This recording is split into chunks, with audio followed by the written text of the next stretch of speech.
peu présenter mon livre. Mon livre, il s'appelle Au bout du chagrin, le Bataclan et après. Et en fait, c'est un livre qui va raconter ce que mes proches et moi-même avons vécu. C'est-à-dire que mon fils, Hugo, était au Bataclan le 13 novembre 2015 et il n'est pas revenu. Donc ce livre raconte à la fois assez simplement ce qui s'est passé, et il raconte le chemin de 10 ans pour continuer à vivre malgré ce drame.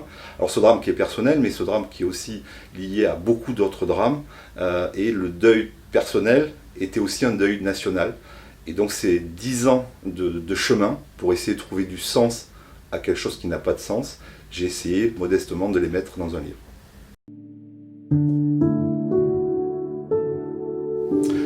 Alors les engagements depuis 2015, c'est ce qui m'a permis moi d'avancer à titre personnel. Alors la première chose, c'est que j'ai créé une bourse universitaire qui existe toujours, qui s'appelle la bourse JU Hugo Sarad. JU, ça veut dire liberté en japonais, puisque Hugo et moi sommes allés très très souvent au Japon. J'y ai été professeur là-bas, et son rêve c'était d'aller en thèse, faire sa thèse au Japon. Donc j'ai créé une bourse universitaire qui permet d'envoyer depuis 2016 2 étudiants par an découvrir le Japon.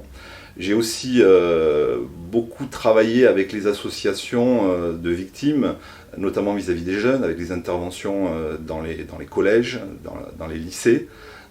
Donc ça, c'était aussi pour moi important de pouvoir porter ce témoignage-là.